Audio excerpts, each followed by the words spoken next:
We have probably one of the most insane news drops in Beyblade X because the leaks are back! We'll be discussing our thoughts on the latest information for the November releases, so if you are new here and like bays that spin, make sure to like, subscribe, and comment your thoughts. And make sure to check out Mall of Bays. We have pre-orders for our restock on Shark Scale, and as well taking orders for the left string launcher and other Beyblade X products we import from Japan, and we are Canadian based. It is an optional way to support the channel, and I appreciate any and all support regardless.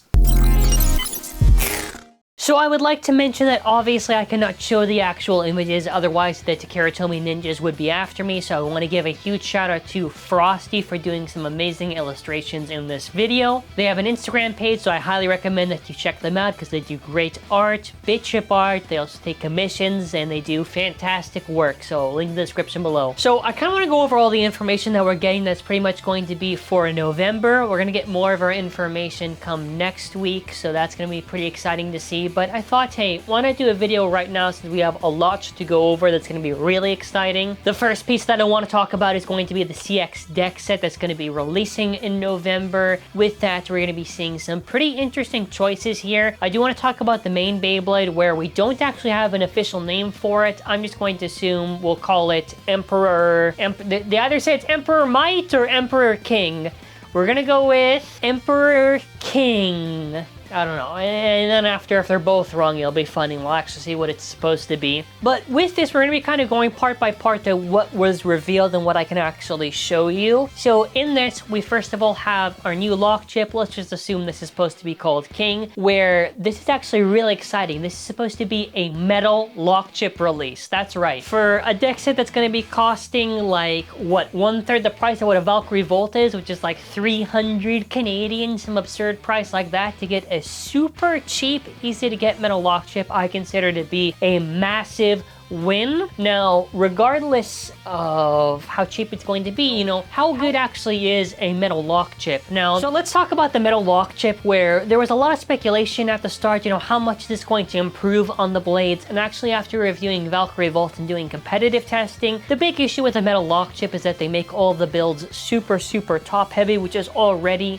an issue for the custom line, so making that even worse doesn't really bode well for them. It basically ended up being where the end game stamina for a lot of custom line releases was just so poor because of the metal lock chip. So even though I thought, oh, maybe attack potential could work here to boost the attackers, I thought, no, but what we actually did find that was really useful for it was going to be defense. So for an example, if you have the blast main blade and you have the wheel assist blade, having the metal lock chip in there is really effective because of the fact that you're going to have a super heavy blade that is just going to parry off all these other attackers. So kind of either having this on like a slightly worn rubber Excel or even just like a basic kicker or whatever, I think that's going to be useful for a lot of these attack versus attack matches to either completely bully the attacker out of the stadium, which will award you a lot of points, or outlive them. So there is some value there in the metal lock chip if we look at it through that lens. Now, what's really interesting about this release is that the leaked box image, which obviously I can't show, the owners for this Beyblade are supposed to be Team Persona, which I think is interesting because we've already seen the anime teaser where it's apparently showing all of the Persona's CX releases are getting some type of upgrade. So for example, for the main blade that we see on this new release of Emperor King,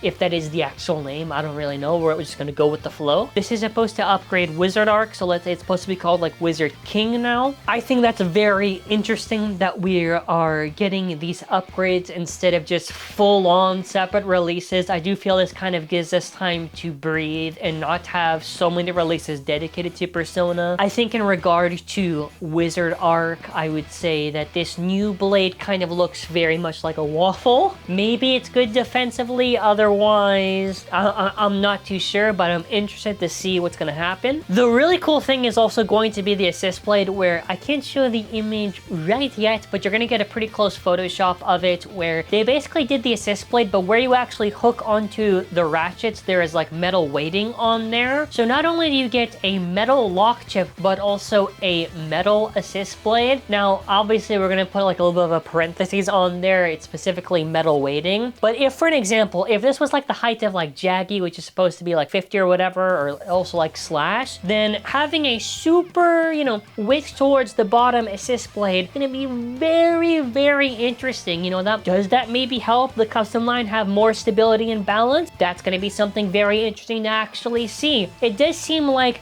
they are doing this approach of, generally speaking, weight creep. Now, weight/power creep, you know, it always depends on the context. I think if you consider that most of the custom line is not really that powerful compared to a lot of other really good basic line or unique line releases, I think them trying to push on the weight, trying to make them as strong as possible, kind of makes sense for the route that they're going for here. So I'm very curious to see how much more are they going to try to push this. Now, the weight on this is supposed to be, I think it's like 45 grams for the entire blade, but then after like maybe minus like 5 grams for the lock chip, and then after however heavy that assist blade is, I'm assuming that the actual main blade might just be like your 28, 29, maybe 30, something like. If the main blade's also heavy, that would be pretty crazy, but I doubt it. Now, the last one on here is kind of hard to actually show.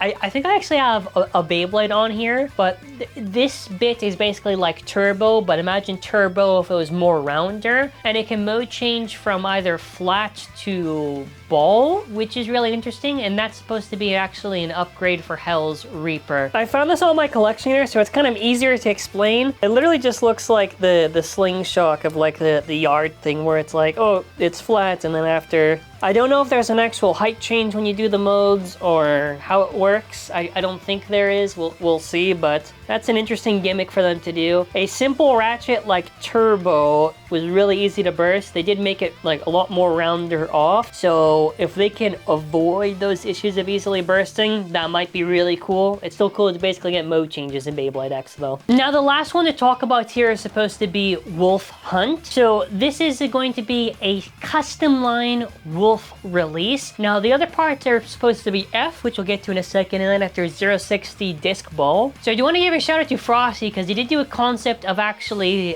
his drawing of his take on a CX Wolf. But with this release, it's not 3-bladed, it is supposed to be actually 4-bladed like the original Wallborg. The illustration I'm just showing is just for the example. What I find really cool is actually the assist blade F. I'm like, okay, what would it be? Oh, the Silverwolf had the whole free spin gimmick. A free spin assist blade like Silverwolf, even if maybe it breaks easier or something, I still think that's a really cool thing to see them experiment and do other custom line gimmicks. I just think like, hey, we really didn't actually need this. I'm so curious to see the shape and design of it once we get more info, but that's really awesome. 060, I think the reason why they gave a disc ball was just so that the zero size doesn't burst on the rail. The zero size, I think, has great defense and stamina properties. If you have a really tight ratchet, like my Hasbro 080 is pretty tight, so it's kind of hard to bit burst, really hard to ratchet burst. The only thing is that once you get like kind of on that lower heights for zero size, I found that doing an extreme dash is really kind of hard to do. I think it's kind of like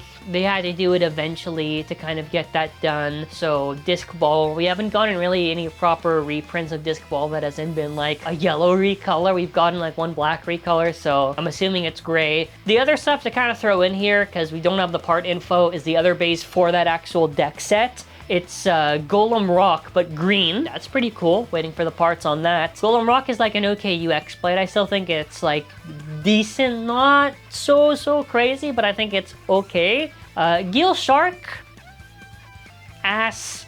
I think, I think it actually is the worst blade in Beyblade X, or one of at least, because I don't know what you would actually use that's worse than that. Like Ghost Circle? I think Ghost Circle could get more wins than Geel Shark. That's kind of it, you know, that's why I kind of left this for the end. It's like, what do you say until we get the parts on it? That's also the reason why I'm not having pre-orders open until we get all the other info. Even if I have all this other stuff, I just want to have 100%. Tuesday or whatever, Base is going to have all the orders up. We're going to have limited, actually, on the November deck sets. Plenty of Wolves, though, so the orders will be open 11 a.m. EST whenever I get the PNGs, so I can set it up basically. Yeah, that's kind of it. So what are your thoughts in the comment section? Let me know. Obviously, you know, we need a little bit more info, but I thought this was enough to actually warrant a video. So I want to say thank you all for watching. That's going to be it for now. Take care and bye.